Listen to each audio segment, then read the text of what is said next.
Welcome and thank you for joining the RCPP portal webinar. Before we begin, please ensure you've opened the WebEx participant and chat panels by using the associated icons located at the bottom of your screen. Please note that all audio connections are muted at this time. Should you require technical assistance, send a chat to the event producer. With that, I'd like to turn things over to Rebecca Lauster, RCPP Program Specialist. Please go ahead. Thank you, Tegan. Good afternoon, or potentially, I guess, good morning to some of you, depending upon where you are in the world. Thank you so much for taking your time today to join us for this RCPP webinar. Today's webinar, we're going to be discussing the portal, which is a web-based system that you will be using to enter in your project applications. So with that, hopefully we are on, there we go. So today, again, we're just going to give you a couple of really quick RCPP reminders that have to do with our proposal submission. We're going to go over the portal and what its purpose and what it's going to look like. We're also going to do a quick live demo today, so that way you can just see what that looks like if you haven't already been in there. And then we're going to kind of tell you how to find help if you need it.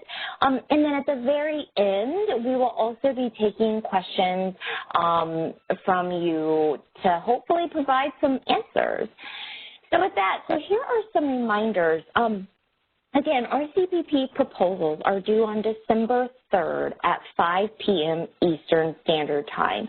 So this is really important to make sure that you are acknowledging that 5 p.m. Eastern is when they will no longer be accepted in the portal. So what happens is, if it's 5:01 p.m. Eastern on December 3rd, the system will not accept any applications. You won't be able to submit. So you do need to make sure that you meet our 5 p.m. Eastern Standard Time deadline for that. Again, you must use the portal for the application. This is how we are going to be able to pull in and get all of the questions that we pose to you answered. So we are requiring the use of the portal. Another thing to note here is that you do need to have level 2 e-authentication access. And so that is level 2 e-authentication is a process that is controlled by the Department of Agriculture, so as a department as a whole. And so Nrcs, those of us that work for Nrcs, don't have any control over that. So it is important that you allow yourself enough time to get in, get that taken care of.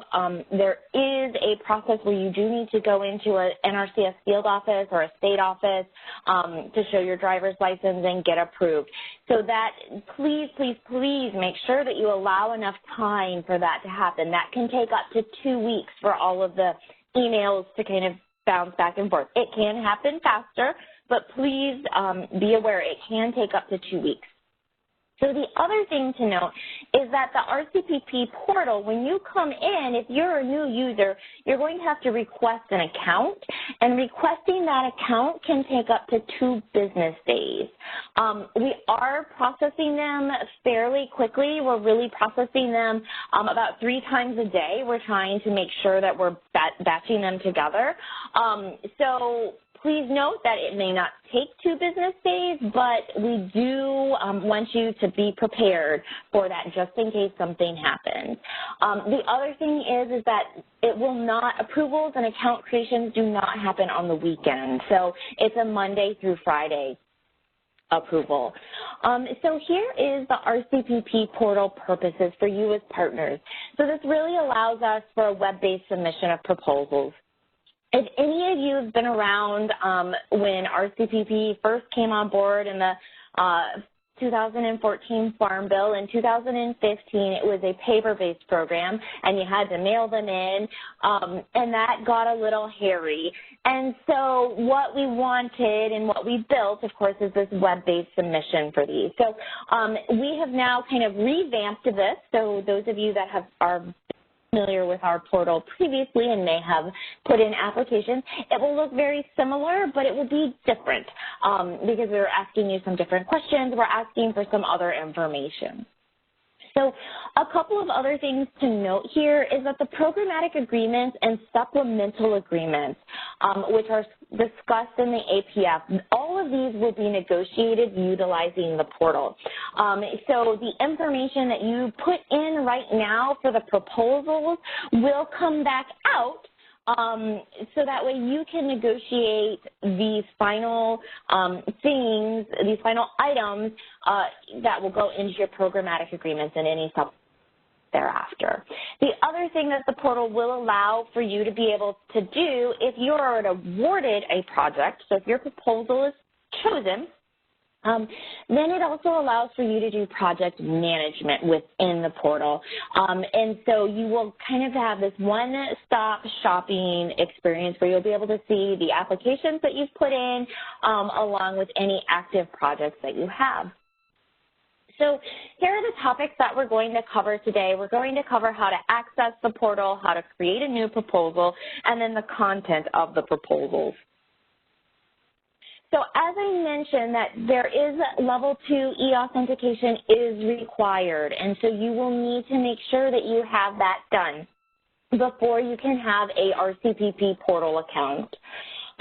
So please make sure you have that done, because that will be one of the questions. That will be one of the questions that you will be asked when you are asking for new user.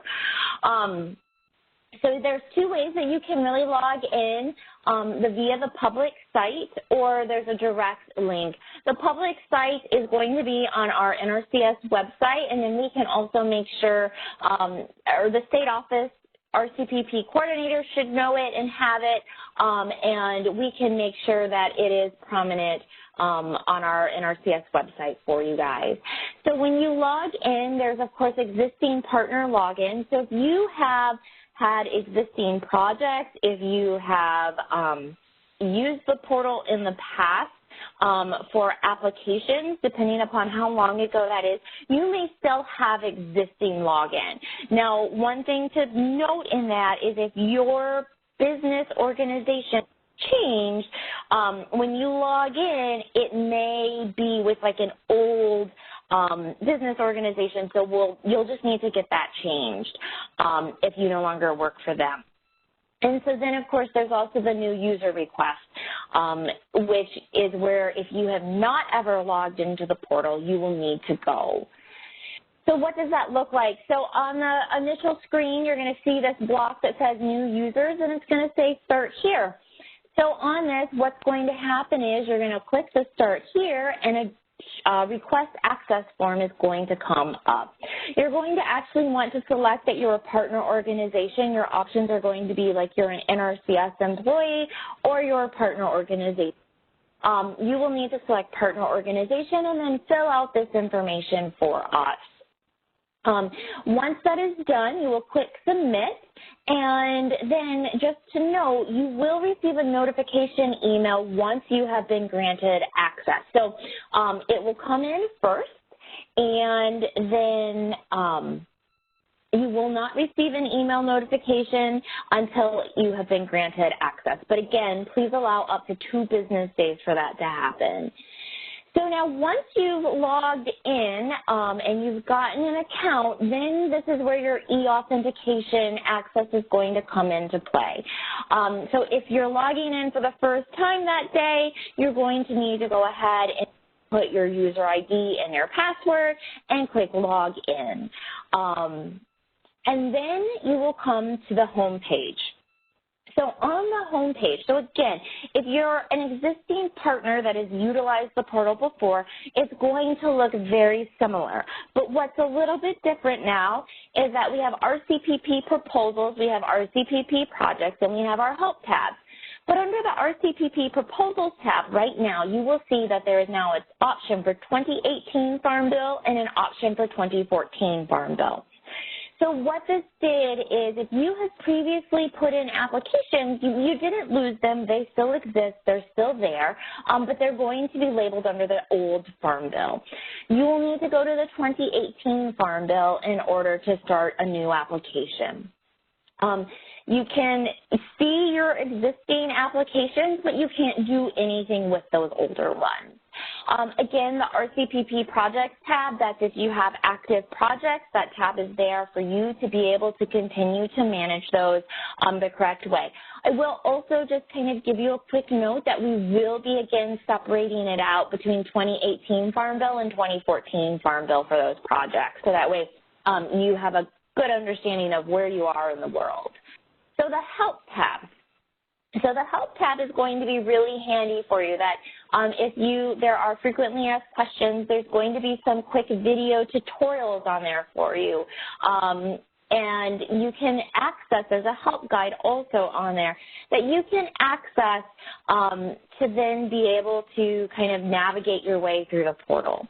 The other thing to note is that there is a help desk contact information. So if you're logged on and you're having a specific portal issue, that is when you would use this help desk. That help desk cannot answer questions on, I don't understand what the program is or what it does or how much contribution should I be putting in. That is not what this help desk is for. This is specifically for portal-related issues. So you've entered information in and it's not saving, things of that nature. The other thing to note is that we will be loading sample documents into the portal so that way you can see what those look like. On here, so what you're going to do when it's time for you to create that new proposal. As I mentioned, here's the 2018 Farm Bill, and it's also showing you the 2014. When you click on it, you're going to want to click on the 2018 Farm Bill, and then you're going to need to click on the New Proposal button. This button is only active as long as it is before our deadline of 12/3/2019 at 5 p.m. Eastern. At 5:01 Eastern Time, that button will become disabled and you will not be able to do anything with it. So again, this is the proposal content. So what we're really looking at here is the basic project information. So these next slides are really just giving you a quick idea of what it is that we're trying to get at, and it's just a quick screenshot. Again, once you get into the portal, hopefully it'll all be very, very easy for you to navigate. I am very, very sorry about that. So let me back up here. So we're back to our basic project information. And so in this particular page, when you come in, this is where you're really going to tell us, like, what is your project name, what is your funding pool, if you're choosing to be a part of the CCA or not, and then you would drop down and tell us what CCA you are trying or wanting to apply for, along with having the project director's name and email. Now, one thing to note that there are two things here, that you have to have an active SAM.gov registration and you need to have a DUNS number. So both of those do require some additional things on your part as a participant. So if you don't already have those, you will need to go ahead and get those started right now. They are required fields that you make sure that you answer for us. The other thing, a handy tip to note here, is that if you list your project director, which may be, for instance, like your boss, but you want to be listed as the alternative because you're really going to be helping to manage the project on a day-to-day basis, there is a spot for you to do that, and we do recommend that you do that. So two things to note, that as we go through these screens, you will have a Save as Draft button and a Save and Continue button. Your Save as Draft button will allow you to save the progress, but it will never mark anything as completed to then say that, hey, you've completed this section, you're now good to go. Where Save and Continue will. Now, even if you click Save and Continue, you can still come back and change any of these fields. That's not an issue at any time up until the deadline. So the next page that you're going to see, the next tab, is the Project Details tab. So this is really where we're asking you, is this a 5-year project? When is it going to end? And then what are your primary resource concern categories? So what I wanted to point out here is that resource concern categories are a new kind of term that we have put out there instead of being what we have traditionally referred to as resource concerns.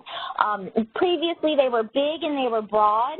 And so what we are trying to do now is align ourselves with all of our other NRCS programs for ease of use from a kind of a how we talk about our resource concerns, and also hopefully for outcomes to be able to kind of be lumped together in a much better way.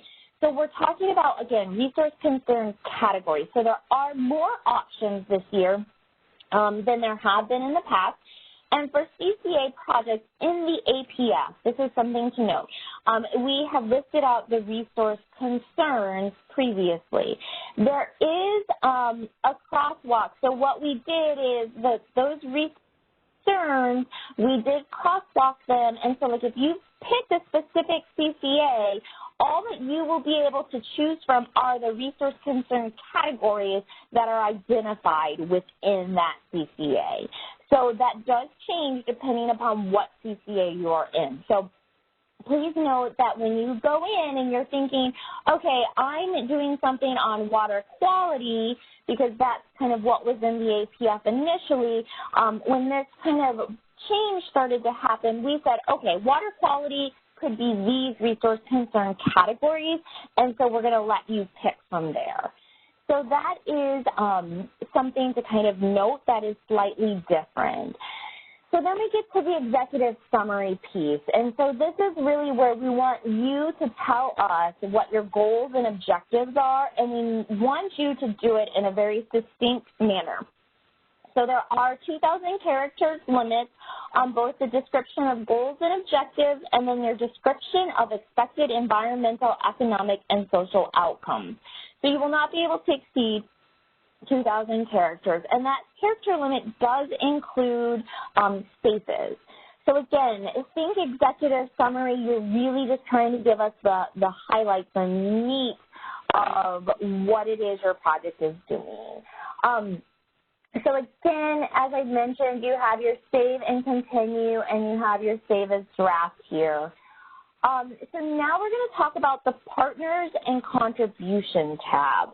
So on this particular tab, this is really where we're going to start getting into kind of the nitty-gritty of what you and who you are bringing to the table with you and how you're going to convey that to us.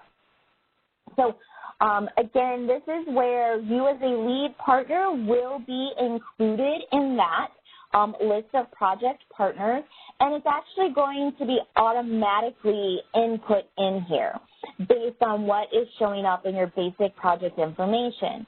But what will not be in here is what type of partner or entity organization you are, so you will have to go in and complete that. Otherwise, the system will not let you submit because it's going to say, hey, this is not a completed section. So please, please, please make sure that you go in and you fill in that information right there. And as I mentioned before, all this other information is going to be pulled in directly from your basic project information. So another thing to note is that there's a letter of contribution where we want you to upload that letter for each of your partners. So we had previously discussed, a partner contribution and what does that mean. And so now when you receive those letters, this is where we want you to put them. What we don't want you to put in there is letters of support.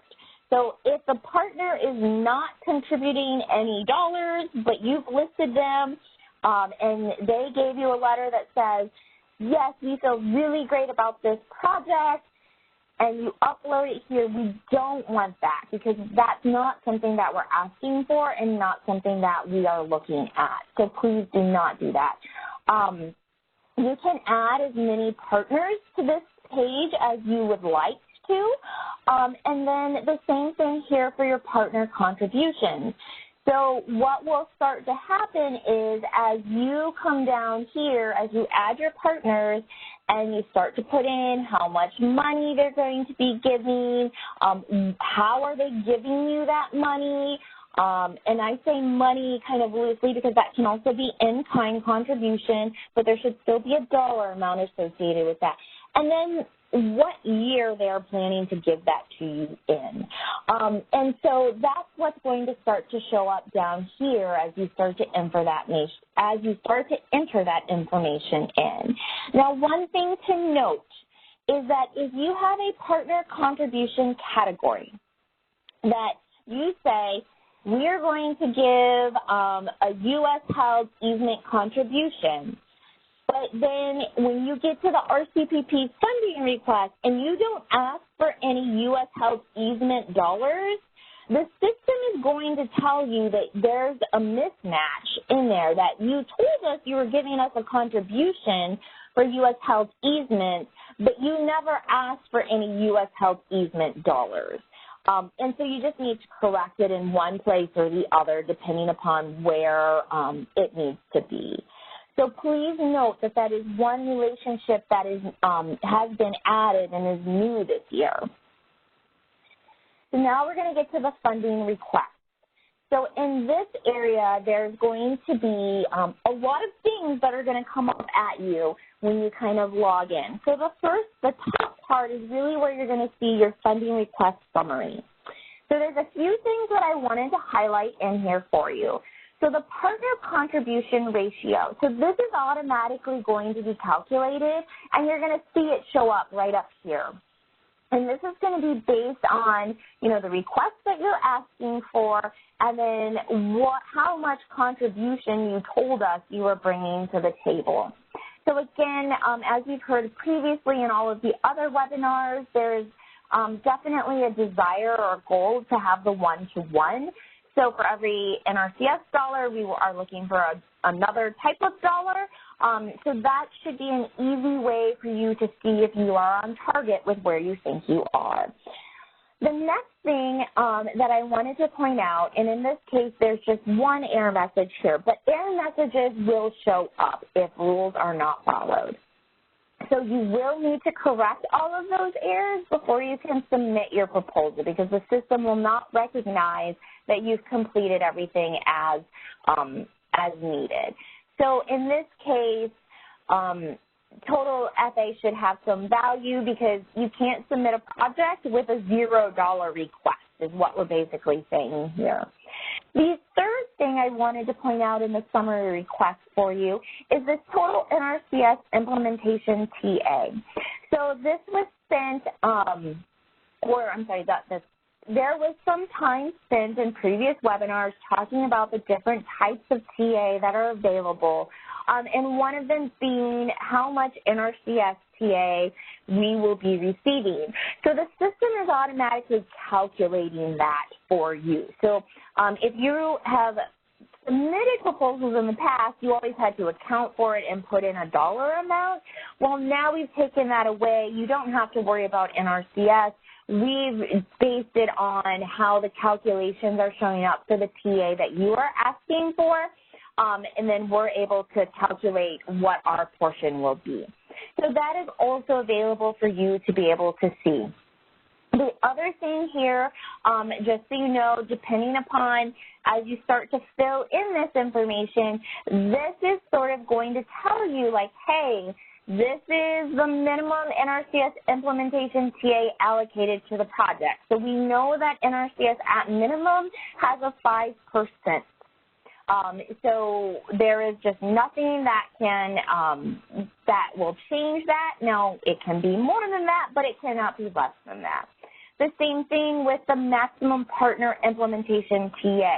The maximum that is allowed is 18%. Well, based on your FA request here, we're going to start to calculate out and tell you, like, hey, this is how much money you can actually request.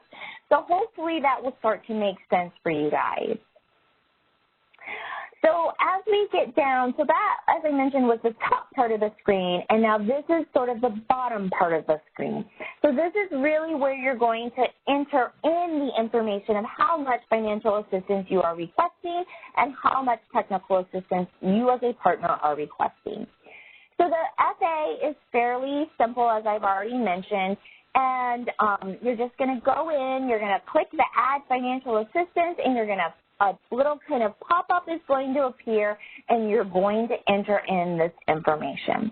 You're going to do it by fiscal year, and you're going to do it by state, because you could have a multi-state project, so you want to make sure that you're accounting for the dollars in the appropriate spot. As I already mentioned, but it's worth mentioning again, that you must have an FA record that matches your contribution categories. So, you know, you can't tell us that you're giving us money in a program that you're not actually ever spending money in, because that's not showing us that there was a true contribution tied to the project. So the other thing to note, in the APF, there was a chart or a table that was listed that told you about the type of partner implementation TA that could be asked for. It gave examples of proposed activities, and it laid it out.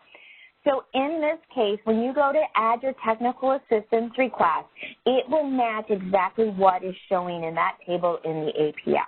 So that way, you know, if you started working in the APF or on a paper copy and you're like, okay, this is what I want to do, it should show up exactly the same way, so that way you can make sure that you're checking your boxes that you wanted to. So the other thing to note here is that up above where you're going to add your technical assistance, you are going to be able to see the type of assistance that you're asking for, so FA or TA, and then a summary, a total of what it is that you're asking for in there. So what this is doing is just allowing you to kind of see a quick running total right here of what you've input. So as you can imagine, as you start to input 10 lines, that's going to become really valuable. The same thing up here will show up here for the FA. So the next piece that I wanted to kind of just highlight is that in this funding request, and this is again showing up in the APF, there's going to be a question, and it's down here. And what we want you to do is, in this question, you're really trying to make sure that you are telling us how you can deliver that technical assistance dollars that you are asking for. So this is really your job to make sure that we as NRCS understand the ability and capacity of your organization to do the work you are proposing to do and want to be paid for. And then the next piece that shows up is the supporting documents for Rcpp technical assistance funding request. So again, if you are requesting any type of TA in here, we're going to want you to also help justify where you came up with those dollar amounts or how you decided that that was the appropriate amount to ask for. So that could be, you know, a proposed payment schedule for your TA activities. If it's watershed activities, you will need to make sure that you upload your watershed plan in there. You know, so again, making sure that you have the appropriate documents to help support all of this is going to be helpful as we do the review. Okay, so the next area that we're going to be looking at is the uploading of the map. So the uploading of the map is exactly that. You're just going to upload a JPEG or a PDF or a PNG or something of that nature that will show us the area that you are proposing to work in. So that can be, you know, a small, like one county. It could be a section of a county. It could be, you know, a larger watershed that spans 4 states. It can be as big of a geographic area as you need it to be, but we want to be able to see where it is you're proposing to work. And just to note that if you do have, you know, questions or you're unable to do that, that your NRCS office can help you do this. So again, recommend that you're talking with your Rcpp state coordinator and letting them know that, like, hey, I'm having an issue, can you help? That will also be in there. So one thing I wanted to point out right now, just so you can kind of see, so these green checks are showing up right here, And so what these are indicating is that, hey, these sections are complete and you've refilled in all of the required information that you have. What is not showing up with a green check is like the RCPP funding request tab. So that means that I would be unable to submit this. And at this point, that's why this is grayed out, because you can't push the submit button. So that's a quick and easy check to know kind of where you're at. And it's perfectly fine for you to do certain sections and save them and then come back. That's perfectly fine as long as you submit it all before the deadline. So the next section is the narrative question. So this is the last tab that you will be answering.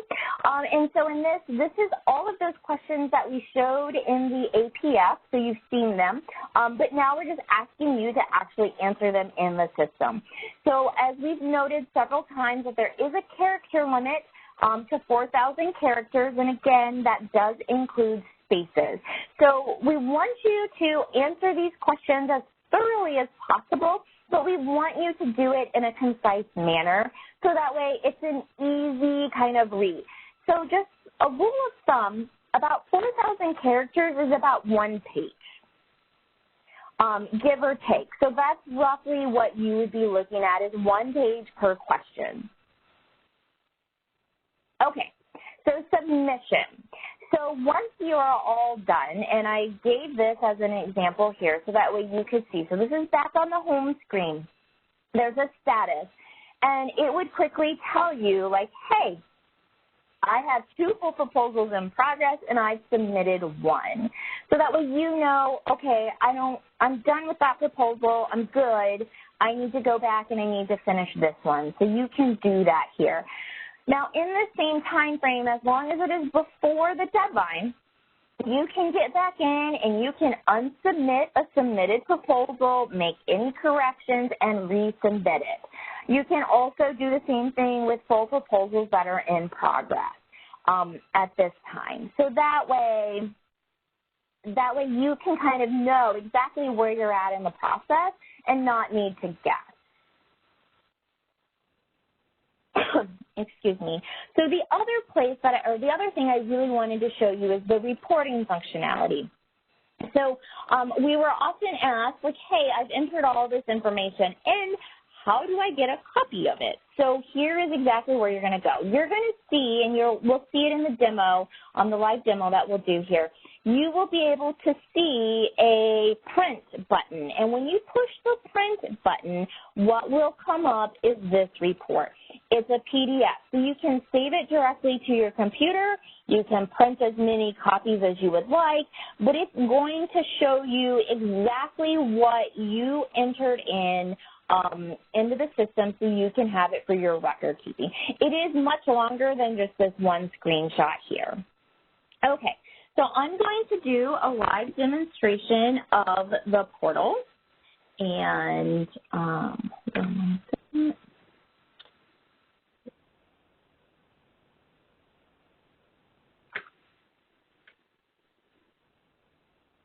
Okay.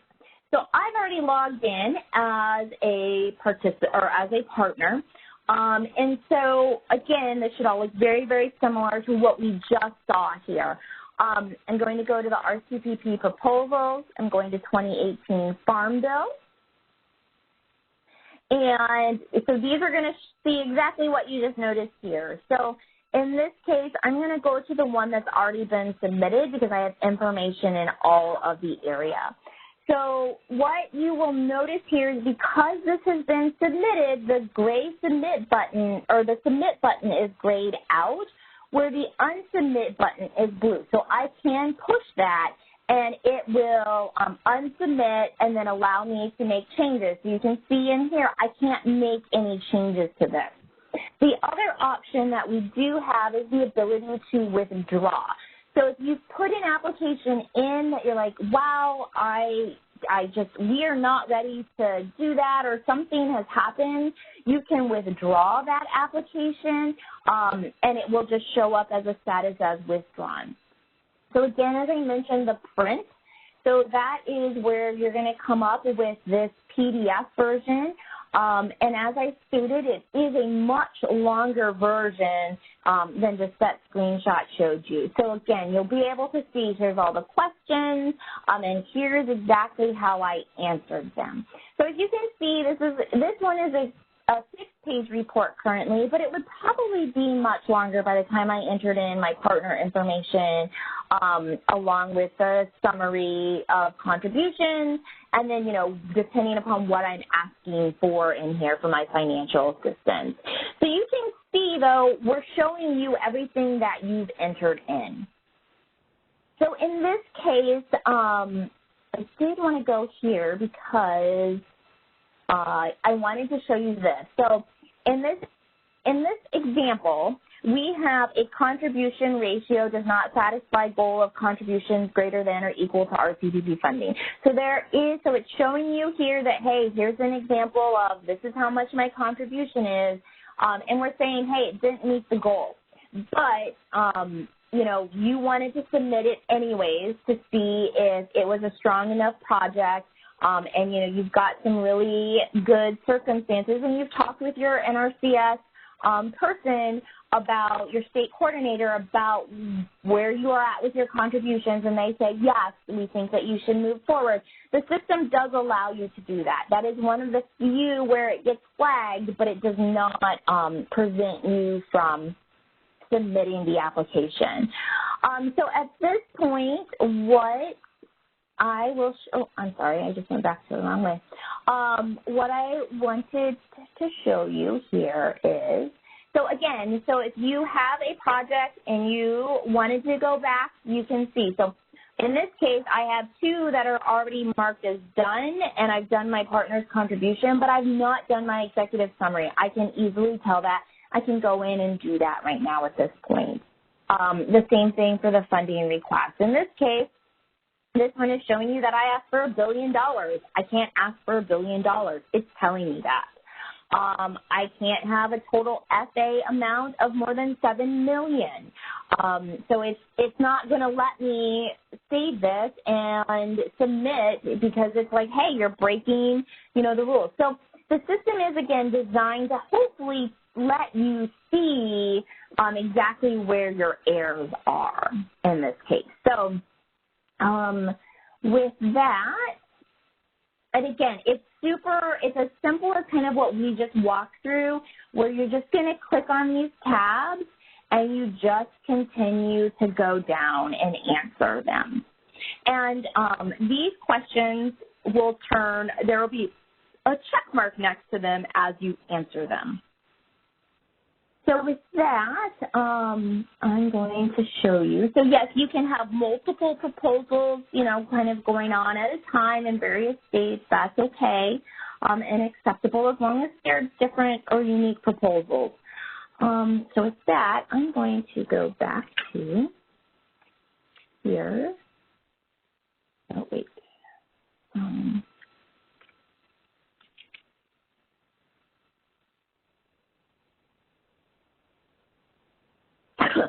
Okay, so the next thing that I really wanted to point out to you guys is where to find help. So there are several areas, and I've pointed out one of them. There is a partner proposal guide. So this document helps to provide any additional clarity and answer general questions on how to submit a proposal.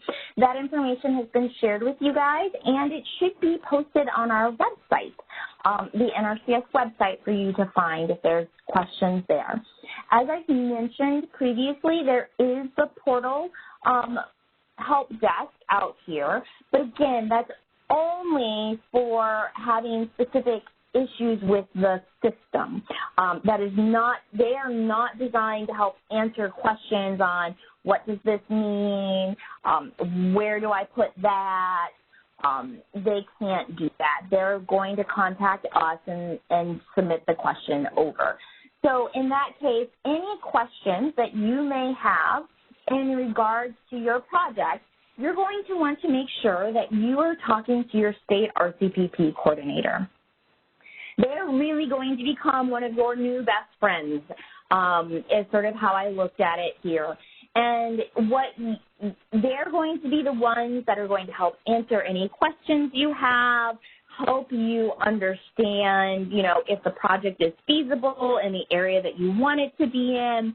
If you have a multi-state project, you will have one lead state that is going to help you coordinate with all the other NRCS offices. So that way the project is able to be discussed and known amongst those other states. And so you really need to make sure that you're working with these folks. And you probably want to be working with them starting now, but it's suggested a minimum of 4 weeks before the submission deadline is happening. So, but the sooner you start talking to them and the more often you talk to them, the better understanding of our CPP you will have.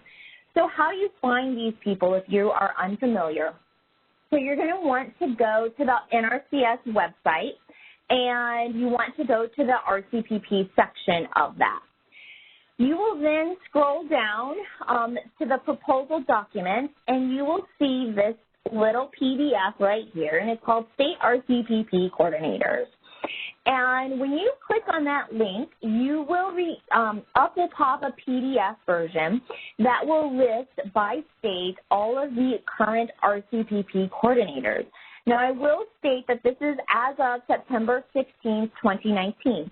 So occasionally people, are on leave, or they go and they take other positions, or they're on detail.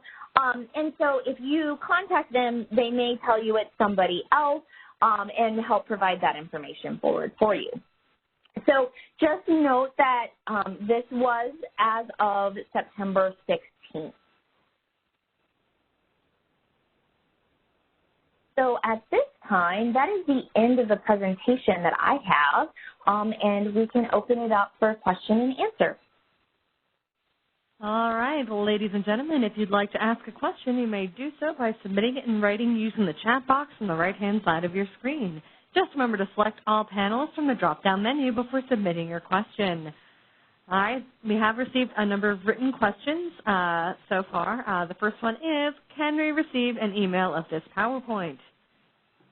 Yes, absolutely. So this presentation is being recorded, and as soon as the presentation is available for us to post, we will post this along with send out a copy of the PowerPoint to all of those that are present and make sure that it shows up on the NRCS website for you. All right, next question. Someone said that they do not see any drop-down option for the additional resource concern categories under project details. They don't see any drop-down under project details. So if they have not started in the basic information, in the resource categories, they're not seeing one?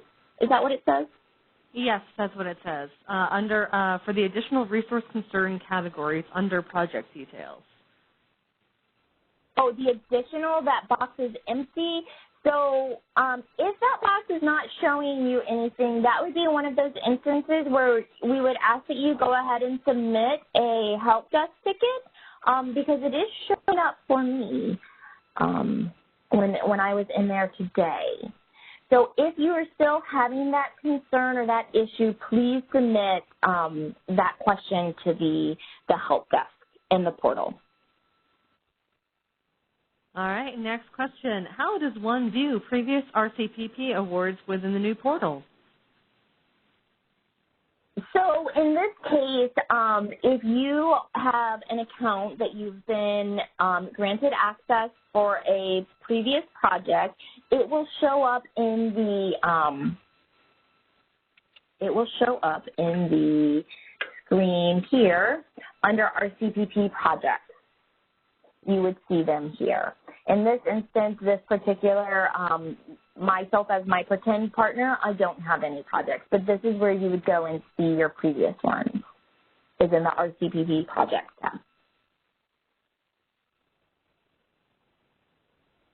All right, next question that we have is, for the funding request section, are there error messages? Okay, For the funding request section, are error messages? Is the section still savable for corrections later? Yes, absolutely. You can still have error messages, and you can save as drafts, and it will allow you to move on or, kind of save it and get out or do a different section and come back to it, yes. Okay. Next question, can multiple people work on the same project with different e-authentications? Yes, as long as you have, as long as you get links to the appropriate project or proposal. You do have to be linked to that one, though, in order to see it. All right. Next question, what about requests for enhancement TA? Sure. So you can, I think that's talking about here when I showed the example, and I'm just going to show you here. You can absolutely do your enhancement TA, because right here it shows up. Again, you're going to add your technical assistance, and it's going to ask you enhancement or partner implementation. I can then input this information right here, and it will let me save it. And what will then happen is now it's showing you that I have asked for enhancement TA. It will also show it up here. All right. Next question that we have is, what was the item on slide 1 that might take 2 weeks to process? Oh, sure. So that would be your e-authentication. And I can go back to that. I'm sorry. That is your e-authentication that can take up to 2 weeks, your level 2 e-authentication, if you don't already have it. All right. Next question that we have is, can one print progress reports read the application pre-submitting? Yes, so you can print it at any time. Okay.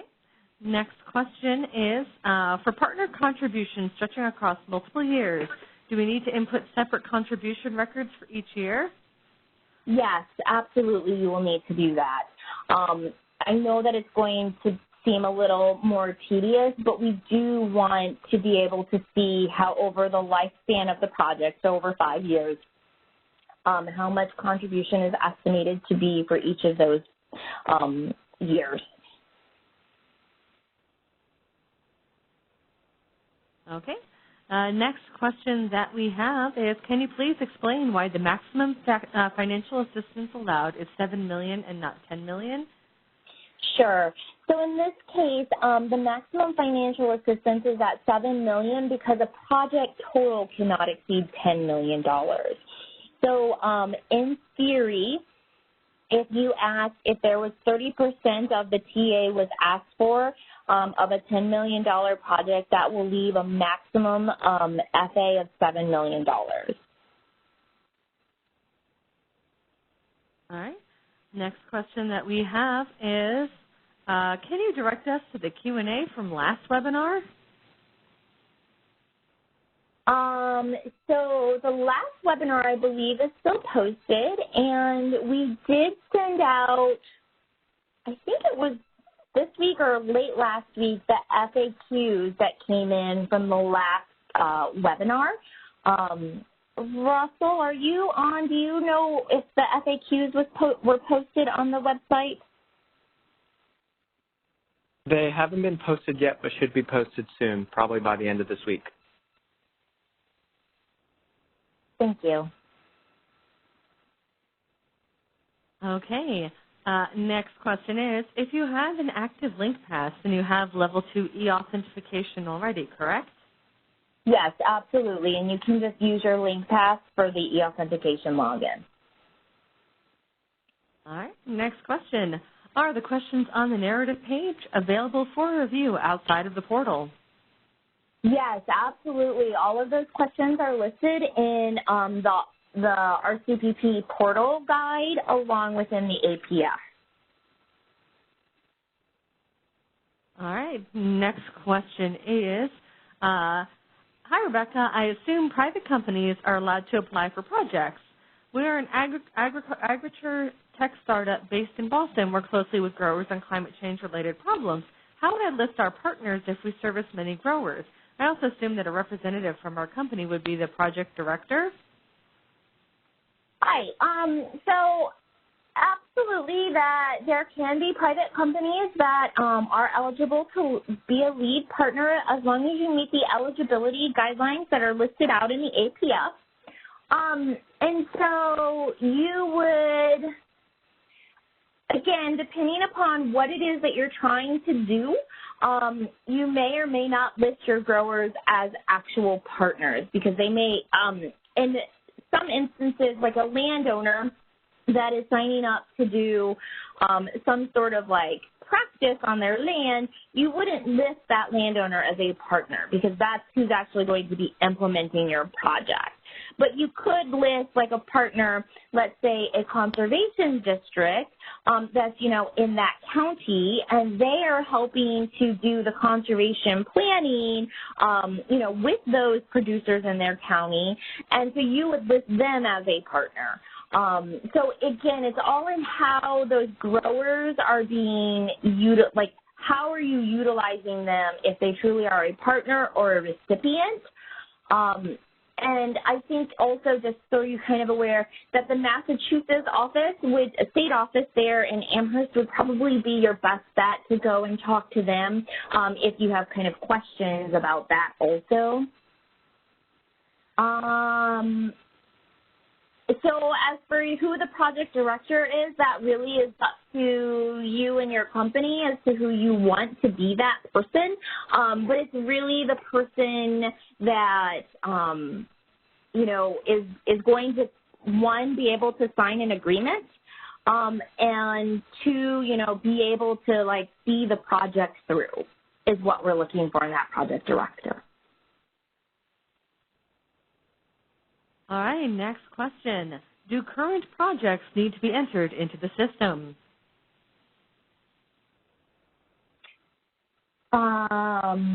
Current projects, I'm not sure what is meant by that question because current projects that are from the 2014 Farm Bill already are in the system.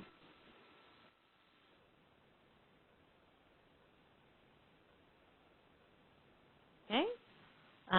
Next question. How large of attachments, file size, can be included with the application? That is a really great question. I don't know if there's a maximum file size on that one. We will find out for you.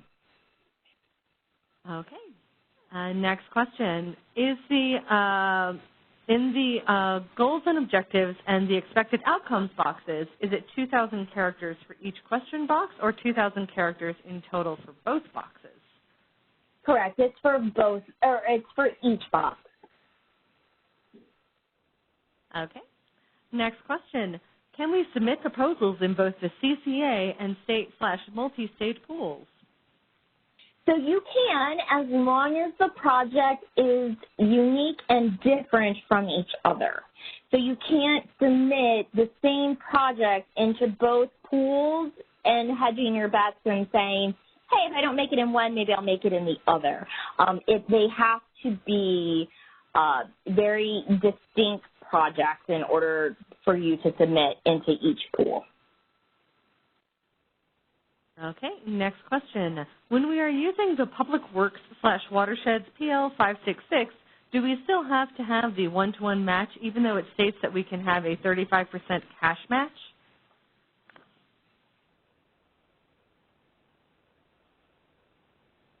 I'm thinking that maybe that question, there's two separate items being kind of put in there. So there's the overall partner contribution for the whole project that we're hoping to have that one-to-one in. But then depending upon, for the PL 566 portion, Seth, do you know on the 35% match for PL 566? Looks like Seth left the call. Okay, so we will have to get back to you on that one because that may be a PL 566 requirement, so it's two separate.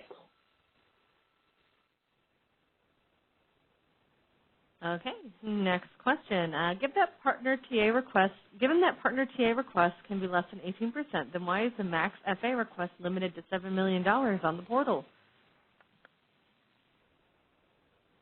Let me read that one more time, I'm sorry. Sure. Given that partner TA request can be less than 18%, then why is the max FA request limited to $7 million on the portal? So in this particular case, we had to set a specific maximum for the FA amount because the TA comes off of the FA request. So that is why we went with the theoretical $10 million maximum project total request, and if everything was asked for, there would be 30% TA, and then that would leave us with 70% available for FA. Okay, next question. I already have level 2 e-authentication, but could you please repeat again how one gets access to the RCPP portal? Sure. So you need to actually log into the RCPP portal website and then click in the new user. There's 3 boxes that will show up. And it will be new users, and you're going to request access through the new users box.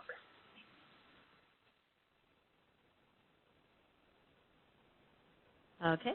Next question. This may not be a portal question, but for a new project with large capital investment already devoted for the first phase of development, how may we reflect the prior funding commitment made in addition to the current or future pledge?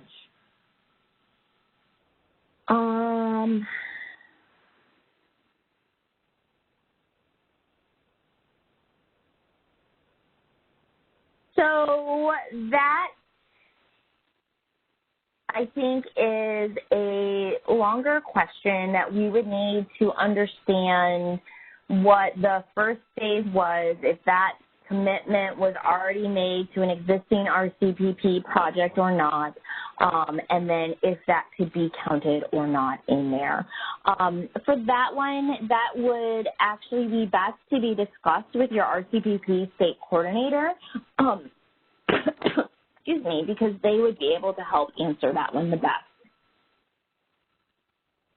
Okay, next question. Shall we assume that any references to year on the portal are federal fiscal year?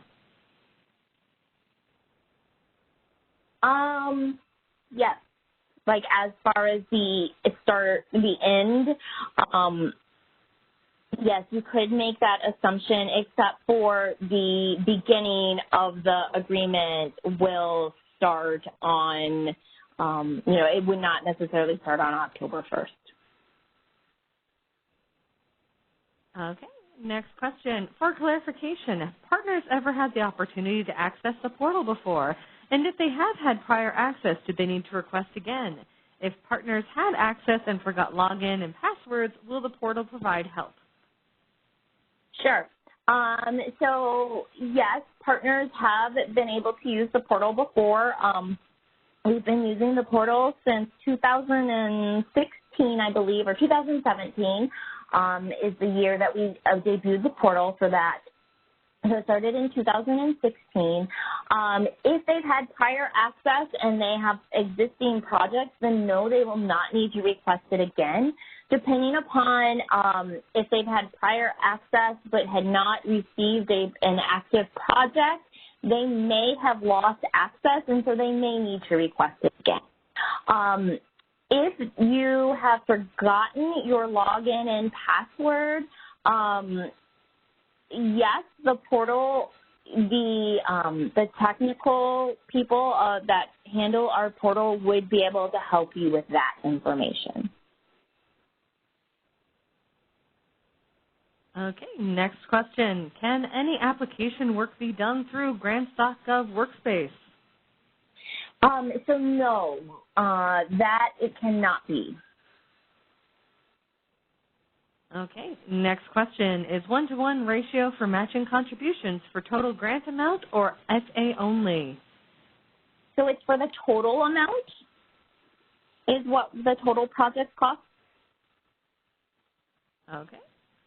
Next question. If an application proposes to use less than 18% TA in a $10 million request, why does the portal still limit the FA request to $7 million?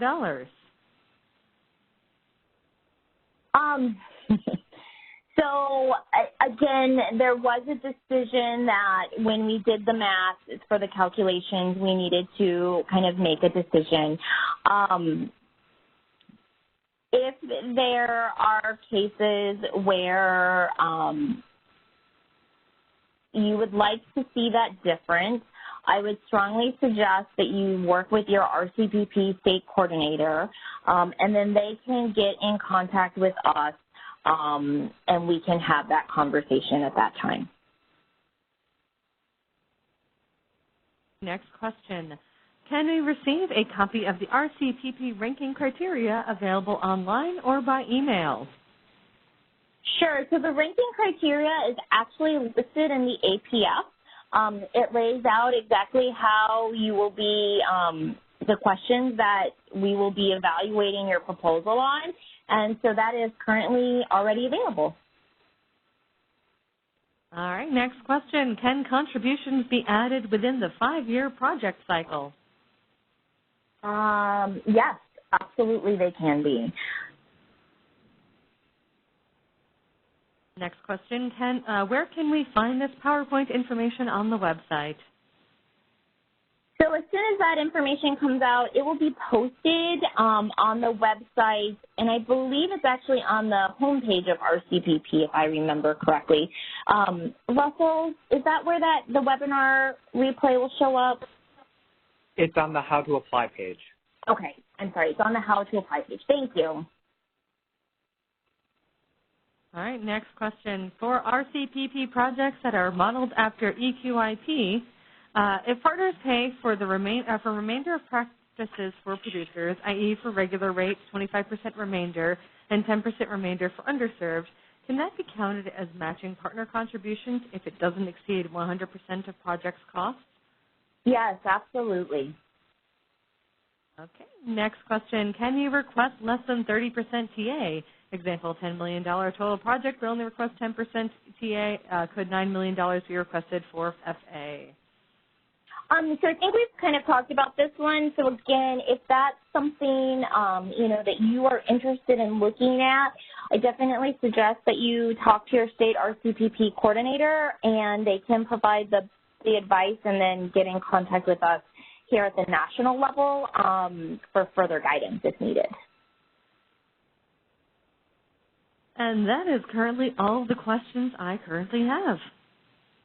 Okay. So one thing I guess I should kind of note or clarify here, because there has been several questions about the TA to the FA percentage. So one thing to note that if the partner enhancement TA, which makes up 7% of the 30% TA that's sort of set aside, if that's not asked for and used, that money that percentage just goes away. So it doesn't get counted into your project total at that point. So that does leave 23% TA that is available.